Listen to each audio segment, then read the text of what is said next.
ಭೀಮಾ ತೀರದ ಗಂಗಾಧರ ಚಡಚಣ ನಿಗೂಢ ಕೊಲೆ ಪ್ರಕರಣಕ್ಕೆ ಸಂಬಂಧಪಟ್ಟ ಹಾಗೆ ನಿನ್ನೆ ತಡರಾತ್ರಿ ಮತ್ತೊಬ್ಬ ಆರೋಪಿ ಶಿವಾನಂದ ಬಿರಾದಾರ್ನನ್ನ ಅರೆಸ್ಟ್ ಮಾಡಲಾಗಿದೆ. ಪಿಎಸ್ಐರನ್ನ ಧರ್ಮರಾಜ ಚಡಚಣ ತೋಟದ ಮನೆಗೆ ಕರೆದೊಯ್ದಿದ್ದ ಶಿವಾನಂದ ಗಂಗಾಧರ್ ಚಡಚಣನನ್ನ ಯಾರು ಕರೆದೊಯ್ದಿದ್ರು ಅನ್ನೋದ್ರ ಬಗ್ಗೆ ಮಾಹಿತಿಯನ್ನ ಈತ ಹೊಂದಿದ್ದಾನೆ ಅನ್ನೋದ್ರ ಬಗ್ಗೆ ಸಿಐಡಿ ತನಿಖೆಯಲ್ಲಿ ಮಾಹಿತಿ ಸಿಗ್ತಾ ಇದೆ. ಇನ್ನು ಸಾಕಷ್ಟು ಮಾಹಿತಿ ಕೂಡ ಹೊರಬೀಳೋ ನಿರೀಕ್ಷೆ ಇದೆ. ಈ ಹಿನ್ನೆಲೆಯಲ್ಲಿ ಇಂದು ವಿಜಯಪುರಕ್ಕೆ ಸಿಐಡಿ ಎಡಿಜಿಪಿ ಚರಣ ರೆಡ್ಡಿ ಭೇಟಿ ಕೊಡೋ ಸಾಧ್ಯತೆ ಇದೆ. ಮಹಾದೇವ ಸಾಹುಕಾರ ಬೈರಗೊಂಡ ಶಿವಾನಂದ ಬಿರಾದಾರ ವಿಚಾರಣೆಗೆ ಒಳಪಡಿಸೋ ಸಾಧ್ಯತೆ ಇದೆ. ಮಾಧ್ಯಮಗಳಿಗೆ ಸಿಐಡಿ ಉನ್ನತ ಮೂಲಗಳಿಂದ ಮಾಹಿತಿ ಕೂಡ ಸಿಗ್ತಾ ಇದೆ. ಅಂದ್ರೆ ಪಿಎಸ್ಐರನ್ನ ಧರ್ಮರಾಜ್ ಚಡಚಣ ತೋಟದ ಮನೆಗೆ ಕರೆದೊಯ್ದಿದ್ದ ಶಿವಾನಂದ, ಹೀಗಾಗಿ ಗಂಗಾಧರ ಚಡಚಣನನ್ನ ಯಾರು ಕರೆದೊಯ್ದಿದ್ರು ಅನ್ನೋದ್ರ ಬಗ್ಗೆ ಶಿವಾನಂದ ಬಿರಾದಾರ ಸಾಕಷ್ಟು ಮಾಹಿತಿ ಹೊಂದಿದ್ದಾನೆ ಅಂತ ಈತನನ್ನ ಅರೆಸ್ಟ್ ಮಾಡಲಾಗಿದೆ.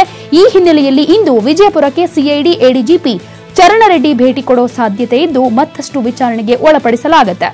ಕರಾವಳಿ ಮಲೆನಾಡಿನಲ್ಲಿ ಮಹಾಮಳೆ, ಕೊಡಗು ಉಡುಪಿಯ ಶಾಲೆಗಳಿಗೆ ಇಂದು ರಜೆ ಘೋಷಣೆ. ಅಪಾಯದ ಮಟ್ಟ ಮೀರಿ ಹರಿಯುತ್ತಿದೆ ತುಂಗಭದ್ರಾ ನದಿ.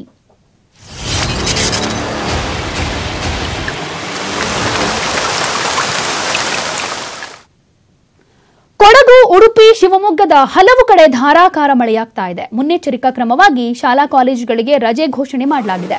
ಕಳೆದ 3-4 ದಿನಗಳಿಂದ ಸುರಿತಾ ಇರೋ ಮಳೆಗೆ ಜನಜೀವನ ಸಂಪೂರ್ಣವಾಗಿ ಅಸ್ತವ್ಯಸ್ತವಾಗಿದೆ. ಶಿವಮೊಗ್ಗ ಜಿಲ್ಲೆಯ ತೀರ್ಥಹಳ್ಳಿ ತಾಲೂಕಿನಲ್ಲಿ ಧಾರಾಕಾರ ಮಳೆಯಾಗ್ತಾ ಇದ್ದು ತುಂಗಾ ನದಿ ತುಂಬಿ ಹರಿತಾ ಇದೆ.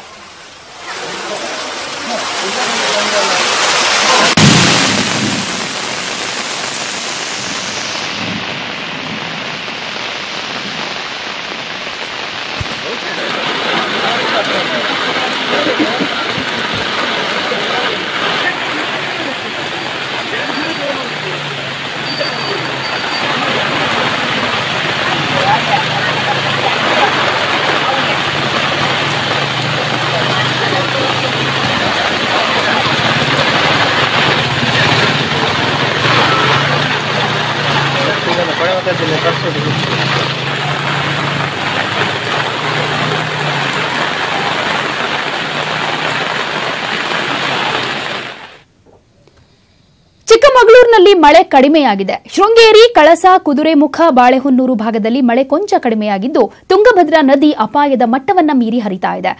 ನದಿ ಪಾತ್ರದ ಜಮೀನು, ರಸ್ತೆಗಳು ಜಲಾವೃತವಾಗಿವೆ. ಜನಜೀವನ ಕೂಡ ಅಸ್ತವ್ಯಸ್ತವಾಗಿದೆ.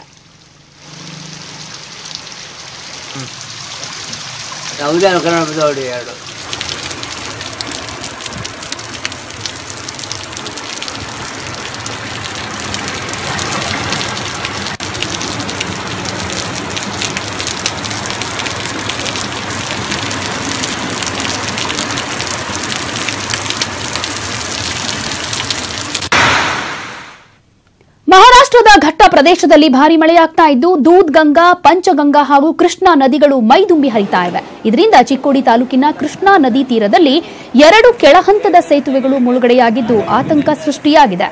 ಕೃಷ್ಣಾ ನದಿಯ ಯಡೂರ, ಕಲ್ಲೋಳ ಹಾಗೂ ದೂದ್ಗಂಗಾ ನದಿಯ ಮಲಿಕವಾಡ, ದತ್ತವಾಡ ಗ್ರಾಮಗಳ ನಡುವಿನ ಸೇತುವೆ ಮುಳುಗಡೆಯಾಗಿದೆ. ನದಿ ಪಾತ್ರದಲ್ಲಿ ಎಚ್ಚರಿಕೆಯಿಂದ ಇರಬೇಕು, ನದಿಗೆ ಇಳಿಬಾರದು ಅಂತ ಜಿಲ್ಲಾಡಳಿತ ಮುನ್ಸೂಚನೆ ಕೊಟ್ಟಿದೆ. ಇನ್ನು ಮಲಪ್ರಭಾ ನದಿಯೂ ಕೂಡ ತುಂಬಿ ಹರಿತಾ ಇದ್ದು ನದಿ ಪಾತ್ರದ ಜನರಲ್ಲಿ ಆತಂಕ ಉಂಟಾಗಿದೆ.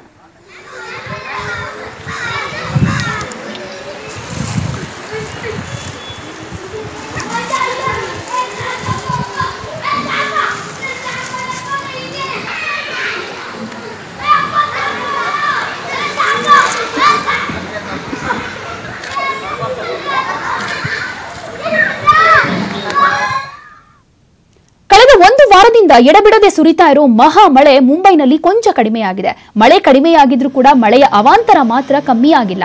ಹಲವು ಕಡೆ ತಗ್ಗು ಪ್ರದೇಶದ ಮನೆಗಳಿಗೆ ನೀರು ನುಗ್ಗಿದ್ದು ಜನ ತತ್ತರಿಸಿ ಹೋಗಿದ್ದಾರೆ. ಇನ್ನು ರಾಯಗಢ್, ಥಾಣೆ ಹಾಗೂ ಪಾಲ್ಗಾರ್ ನಗರದ ಸುತ್ತಮುತ್ತಲಿನ ಪ್ರದೇಶದಲ್ಲಿ ಹೆಚ್ಚು ಮಳೆ ಬೀಳೋ ನಿರೀಕ್ಷೆ ಇದೆ ಅಂತ ಭಾರತೀಯ ಹವಾಮಾನ ಇಲಾಖೆ ಎಚ್ಚರಿಕೆ ಕೊಟ್ಟಿದೆ.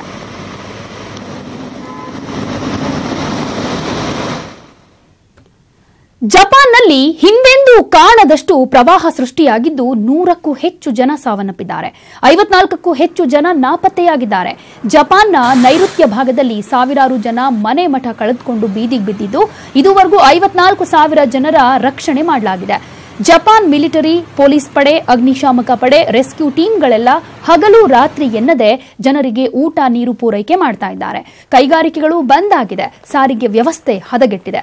ಪೆಟ್ರೋಲ್, ಡೀಸೆಲ್ ಪೂರೈಕೆಗೂ ಕಷ್ಟ ಆಗಿದ್ದು ಆಂಬ್ಯುಲೆನ್ಸ್ಗಳು, ರಕ್ಷಣಾ ಪಡೆಗಳಿಗೂ ಕೂಡ ಇದು ತಲೆನೋವಾಗಿದೆ. 2004ರಲ್ಲಿ ಇಂಥದ್ದೇ ಪ್ರವಾಹ ಸೃಷ್ಟಿಯಾದಾಗ 98 ಜನ ಸಾವನ್ನಪ್ಪಿದ್ರು. ಆದರೆ ಶನಿವಾರದಿಂದ ಶುರುವಾಗಿರೋ ಪ್ರವಾಹಕ್ಕೆ 100ಕ್ಕೂ ಹೆಚ್ಚು ಜನ ಜೀವ ಬಿಟ್ಟಿದ್ದಾರೆ.